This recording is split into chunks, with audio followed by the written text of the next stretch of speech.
There's a scene in Ted Lasso where Ted walks off the pitch mid-match. He's not injured, he's not angry, he's having a panic attack, and he hides it barely. Not because he's ashamed, but because he doesn't yet have the words for what's happening. That is the tension we're diving into today. What happens when we confuse performing vulnerability with processing pain, especially in business, especially online? Hey, it's Mary Williams, and this is the School of Moxie podcast, where we use your favorite TV shows to talk about real business, real leadership, and real damn life. This season, we're unpacking Ted Lasso, and today's conversation is a big one. We're talking about emotional exposure, social media trauma cycles, and how to share your story without burning yourself or your audience out. Don't forget to subscribe for updates and behind the scenes woo at sensiblewoo.com/subscribe. Let's talk about algorithmic authenticity. That moment when crying on camera becomes a marketing tactic. When the algorithm rewards our nervous systems for being cracked open on cue. When the phrase "just be vulnerable" becomes a demand, not an invitation. It's everywhere, and while it might look like healing, it's often just performance. Now listen, this isn't me dragging people for feeling big feelings. You should feel things. You should have space for your humanity in your business. But the moment we monetize the wound before it's healed, we risk bleeding all over our audience and calling it service. Ted's panic attacks were never about content. He wasn't trying to brand his breakdown. He was just breaking. And that's what made it honest. Pain, when witnessed and honored, creates trust. Pain, when packaged and scheduled, that creates suspicion. I've experienced this firsthand. During the Johnny Depp and Amber Heard trial, I was massively triggered. As a survivor of abuse, I felt like I was watching the world gaslight victims all over again. And I shared too soon. I vented online, I posted, I talked about it on platforms where it did not belong, and it landed nowhere. Not because people didn't care, but because I hadn't done the inner work yet to know why I was sharing. I didn't feel held, I didn't feel understood, and afterward I felt exposed. That's how I learned if you're sharing something that still feels like an open wound, the internet is not your first stop. These days, I still share about my story, but only when it serves a purpose beyond catharsis. Like when I talk about my hatred of online sales tactics, that didn't come from business school. That came from surviving coercion. And now I speak from the scar, not the bruise. There's a huge difference between authentic content and "I'm outsourcing my emotional regulation to the feed." And here's the rub.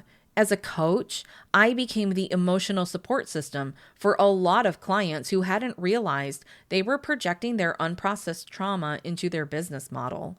I was their safe person, their regulation, their container. And at first, I felt honored. Then I felt tired. Then I felt resentful. Because what no one tells you is, business coaching is often a stand-in for therapy, and that's not just unfair to the coach, it's dangerous for the client. We need both. We need therapy to process our humanity, and we need coaching to build what's next. But one cannot replace the other. Roy Kent models this beautifully. He's fierce, honest, blunt, but never performative. He doesn't weaponize his emotions or turn them into content. He just shows up. Emotionally available, emotionally accountable. That's the kind of leadership I want to see more of. And then there's Keely, the queen of public-facing sparkle and behind-the-scenes self-awareness. She doesn't use her trauma to manipulate. She doesn't brand her breakdowns. She chooses what to share, when to share, and how to lead with care. That's what I want to call us into, not silence, but discernment. You can build a powerful business without turning your story into a circus. You can be vulnerable without live streaming your grief. You can teach from what you've processed and leave the rest for therapy, journaling, and trusted community. So if you're listening to this and feeling called out, please hear this instead as a call in. This isn't about shame. This is about sustainability. You don't owe the internet your unhealed self, and you don't have to sacrifice your safety to stay relevant. If you've been crying on camera, oversharing, spiraling on stories, you don't need to apologize, but maybe just pause. Regulate, reflect, refocus, because your story, it deserves to be shared, just not before you have found the power in it. This episode is brought to you by my membership newsletter, The Woo Crew.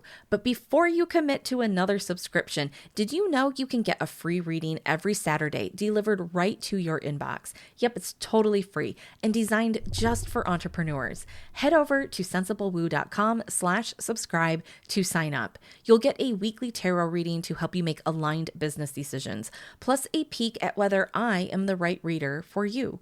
No pressure, no sales funnel trap. It's your taste test the ethical way. You'll also receive weekly updates about my online and in-person workshops and events. It's not just a newsletter. It's a weekly media magazine digest for intuitive entrepreneurs who want clarity, strategy, and just the right amount of magic. There's a big difference between crying with your audience and crying on your audience. The first builds trust. The second creates confusion. You don't have to bleed for likes. You don't have to re-traumatize yourself to be relatable. You don't have to air your hardest moments before you have made sense of them. This episode is about pacing, about sovereignty, about sharing your humanity in ways that build your business, not break it down. You don't need a formula to know what's sacred. You already know. And if you've been stuck in that trauma to content pipeline, you can get out. You just need a better boundary. Build your business with the same care you'd want someone to hold your story. You are the steward. You get to choose what gets shared. And that choice, that is where your power lives. Thanks for listening to the School of Moxie podcast. I'm Mary Williams. This season is inspired by Ted Lasso, which is available to watch on Apple TV+. This podcast is written, produced, and edited through my media company, Moxie Studios in Vancouver, Washington. Make sure to subscribe to the School of Moxie podcast on your favorite podcast app and also on YouTube. Leaving a 5-star review helps other listeners find the show, and it is always deeply appreciated. And hey, if you're feeling inspired by this episode, send it to a biz bestie who's building something with heart and remind them that their healing isn't a pitch deck. It's sacred. I'll see you next episode.